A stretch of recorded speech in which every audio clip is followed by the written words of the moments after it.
Hi everyone, welcome to After Dark Analysis. Today is going to be the first part in our look at the history of horror and how the genre has evolved over the years, specifically in conjunction with cultural evolution. We are going to start first in a very non-film place in the 1700s.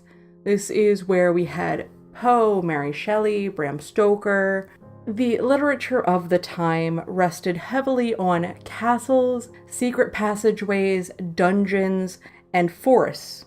They're still used heavily in pop culture today. Typically, these settings are also used to denote a very old-school horror feel. Typically, when the audience sees an old castle on a gloomy, rainy, foggy night, they immediately conjure up ideas of Transylvania and Dracula and assume Frankenstein's just gonna come out and hang around. So even though this is from the 1700s, we still see it very much today, just to set a mood and set an atmosphere. Film starts coming into the horror mix in the late 1800s. They were typically shorts from the US, Europe, and Japan, normally running between 10 and 60 minutes, and a lot of this is done off historical records because unfortunately prints at those times were incredibly volatile and incredibly flammable. So unfortunately a lot of stuff from this time period has been destroyed or lost just due to neglect or mismanagement or just the fact that we didn't think of preservation at the time. The visual style this new medium took tended to be in the vein of the expressionist painters of the time. There was also a big movement going on called spirit photography that supposedly was a way to show ghosts. The practice since the 1860s has been more or less debunked as a hoax. Typically it was the result of either trick photography, staging, or double exposing the film to create a ghostly silhouette.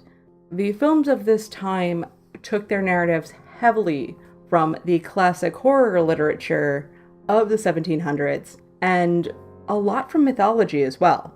Possibly the first example of a horror film comes from 1895 with The Dancing Skeleton, and I'm sorry if I mispronounce this, by the Lumière brothers. It's only about 45 seconds long. We move on to 1896 with The House of the Devil. This one runs several minutes and is closer to what we would think of as a horror short today. It revolves around a magic cauldron where a sorcerer is able to conjure up various supernatural characters, such things as bats, devils, witches, ghosts, trolls, and they all appear and disappear in these poofs of smoke. All of that are now complete and utter classic horror staples, so we're digging back to where these tropes started to evolve.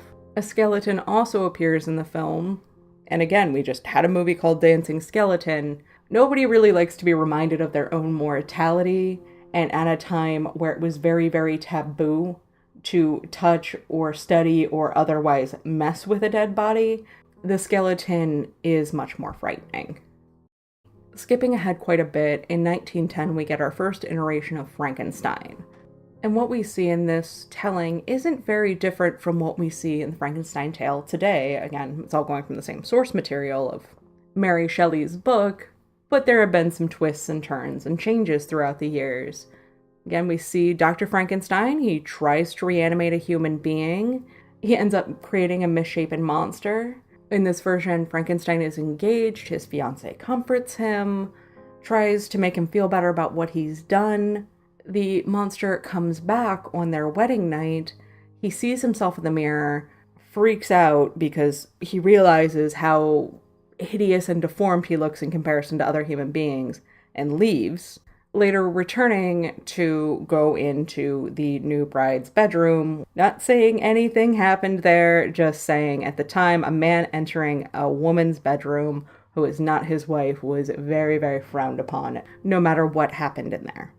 In 1919 or 1920, there's some conflicting dates, we get the Cabinet of Dr. Caligari. This film revolves around a hypnotist who uses a sleepwalker to commit murders. It is also hailed as the granddaddy of all horror films and rests heavily on German surrealism at the time.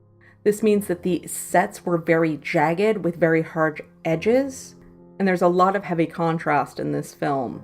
It's also important to note at the time, documentary style filmmaking was very popular in Europe, so that is how this film is also shot, even though it is staged and a proper film production and not a documentary style thing. This proved film could be a very poetic and stylized medium, as well as a culturally reflective one. We also see our sensibility shift. In the late 1800s, we were dealing heavily with the supernatural.